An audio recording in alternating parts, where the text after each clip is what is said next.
Welcome to the Mighty homeopathy. నేను మీ doctor Anitha. అందరూ బాగున్నారా?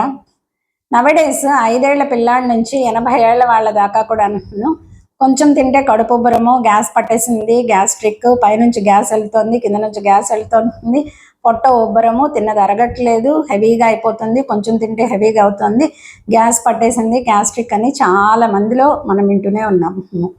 గ్యాస్ట్రైటిస్. ఈరోజు మన టాపిక్ గ్యాస్ట్రైటిస్. గ్యాస్ట్రైటిస్ అనేది గ్యాస్ట్రిక్ స్టమక్ ఐటిస్ ఇన్ఫ్లమేషన్, అంటే స్టమక్కి ఇన్ఫ్లమేషన్ అవ్వడము గ్యాస్ట్రైటిస్. గతంలో ఆస్తమా వీడియోలో లంగ్ ఎయిర్వేస్లో లోపల ఇన్ఫ్లమేషన్ అయినప్పుడు అది ఆస్తమా కింద, క్రానిక్ ఇన్ఫ్లమేషన్ ఎలాగైతే ఆస్తమా కింద దారితీస్తుందో, సో అదేవిధంగా స్టమక్ ఇన్ఫ్లమేషన్ గురైనప్పుడు, లోపల ఇన్ఫెక్షన్స్ ఏవైనా గురైనప్పుడు inflammation is nothing but redness.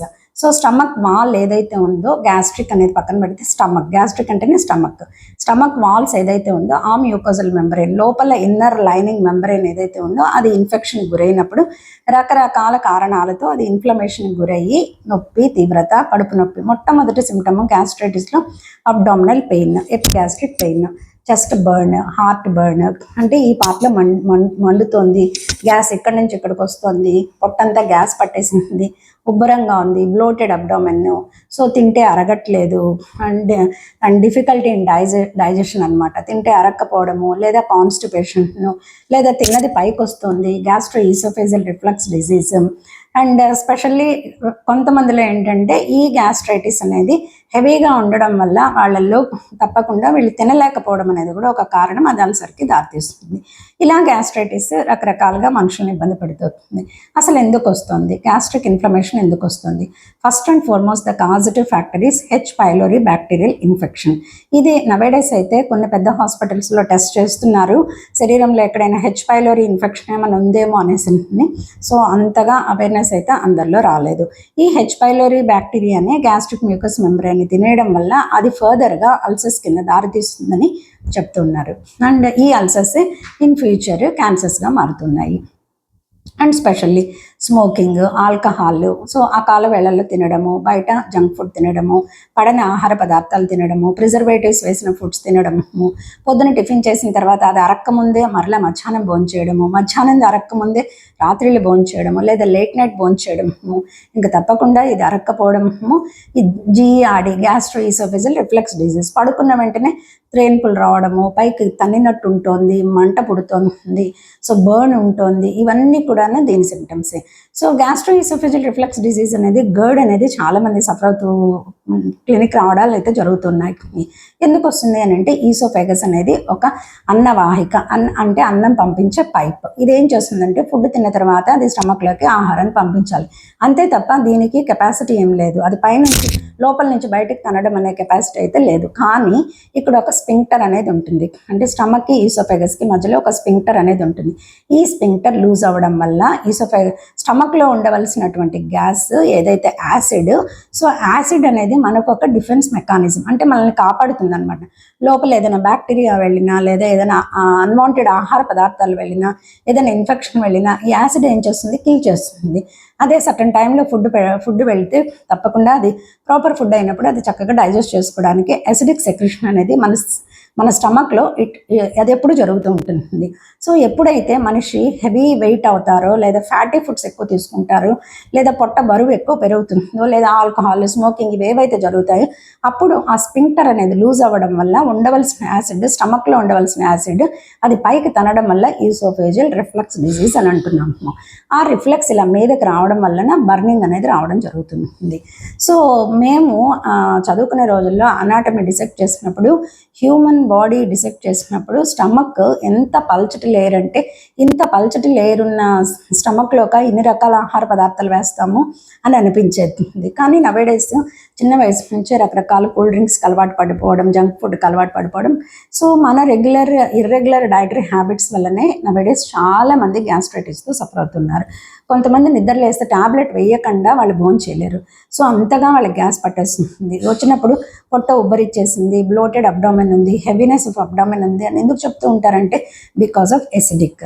So gastritis అనేది అక్యూట్ గ్యాస్ట్రైటిస్, క్రానిక్ గ్యాస్ట్రైటిస్ కొద్ది కాలం మాత్రమే ఉంటుంది. సో సపోజ్ ప్రెగ్నెన్సీ హెవీనెస్ అనేది ఉంది, సో అట్లాంటప్పుడు లేదా ఏదైనా సర్జరీస్ అయ్యాయి, వాళ్ళు లెగిసి నడవలేరు కాబట్టి ఆ టైంలో అక్యూట్ గ్యాస్ట్రైటిస్ ఉండడం అనేది సహజం. ఆ తర్వాత అది తగ్గుతుంది. వెరాస్ క్రానిక్ గ్యాస్ట్రైటిస్ కొన్నేళ్ల పాటు అలా సఫర్ అవుతూ ఉంటుంటే that leads to chronic gastritis. So gastritis గురించి తెలుసుకున్నాము. అండ్ దీనిని అశ్రద్ధ చేయడం వల్ల ulcers, gastric ulcers, duodenal ulcers. Duodenal అల్సర్స్లో అంటే ఈ 2 రకాల అల్సర్స్లో ఏంటంటే ఈటింగ్ అనేది రిలీవ్డ్. వీళ్ళు కొంతమంది ఏం చేస్తారు, తింటే మాకు బాగుంది, కొంతమంది తినకపోతే మాకు ఉండలేకపోతున్నాం అంటారు, కొంతమంది తింటే బాగుందంటారు. సో తింటే బాగుందన్న వాళ్ళు ఎక్కువ మాటలు తినడం వల్ల ఈ సర్టన్ కైండ్ ఆఫ్ డియోడనల్ అల్సర్లో వెయిట్ పెరుగుతారు. గ్యాస్ట్రిక్ అల్సర్లో వీళ్ళు తింటే ఇబ్బంది పడతారు కాబట్టి వీళ్ళు తినరు, సో వీక్నెస్ అనేది వస్తుంది. సో స్టమక్ దీన్నిలాగా అశ్రద్ధ చేస్తూ వెళ్తే స్టమక్ క్యాన్సర్ల కింద మారే ఛాన్స్ ఉంటుంది. స్టమక్ క్యాన్సర్ కానివ్వండి, గ్యాస్ట్రైటిస్ కానివ్వండి, అలార్మింగ్ సిమ్టమ్స్ ఏంటి అంటే వెయిట్ లాస్ అవ్వడము అండ్ ఎనీమియా రావడము అండ్ ఇంటర్నల్ బ్లడ్ లాస్ ఏమైనా ఉందేమో, ఏదైనా జిఏ మ్యూకస్ ఎక్కడైనా లోపల గ్యాస్ట్రో ఇంటెస్టైనల్ ట్రాక్ట్ ఎక్కడైనా ఇబ్బంది పడి బ్లీడింగ్ ఏమైనా అయిందేమో ఇది అబ్జర్వ్ చేయాలి. డార్క్ కలర్డ్ స్టూల్స్ వీళ్ళకి ఏమైనా ఉంటున్నాయా, బ్లడింగ్ స్టూల్స్ ఏమైనా ఉంటున్నాయా అన్న, ఏమి చేయకుండానే వెయిట్ లాస్ అవుతున్నారు, ఇవన్నీ కూడా అలార్మింగ్ సిమ్టమ్స్. దీంతోపాటు బ్లోటెడ్ అబ్డోమెన్, ఇప్పుడు ఏవైతే చెప్పామో డిస్పేజియా, డిస్పెప్సియా, డిఫికల్టీ డైజెషన్, మింగడానికి కష్టపడ్డం, ఇవన్నీ కూడాను దీని అలార్మింగ్ సిమ్టమ్స్ కింద చెప్పుకోవచ్చు. And nowadays one thing I would like to say finally, gut bacteria అనేది చాలామంది నవేడేస్ చాలా ఇంపార్టెన్స్ ఇస్తున్నారు. గట్ బ్యాక్టీరియా అంటే ఏంటంటే it's a microbiome or bacteria in the gastro intestinal tract. మన ఇంటెస్టైన్స్లో బ్యాక్టీరియా, ఒక గుడ్ బ్యాక్టీరియా అనేది ఉంటుంది. ఈ గుడ్ బ్యాక్టీరియా కొలత ఎంత ఉంది అంటే వెయిట్ చేస్తే మన బ్రెయిన్ ఎలాగ 2 kgs వెయిట్ ఉందో అంత వెయిట్ అనేది గుడ్ బ్యాక్టీరియా అనేది ఉంటుంది.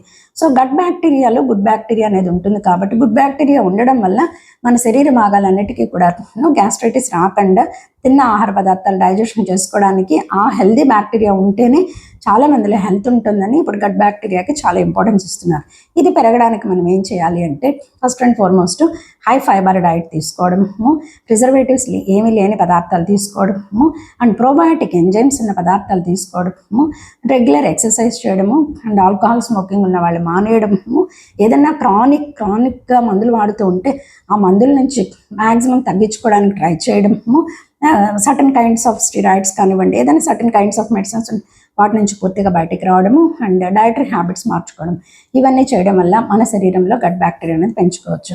సో మా హోమియోపతిలో ఏం చేస్తామంటే ఇది సడన్ ఆన్సెట్టా లేదా క్రానిక్ గ్యాస్ట్రైటిసా లేదా సమ్ అదర్ కంప్లైంట్స్ వీళ్ళకు ఉంటున్నాయా, ఇవన్నీ కూడా గ్యామిన్ చేసి గ్యాస్ట్రైటిస్కి safe, specially homeopathy medicines are very safe on gastric mucous membrane without any side effects.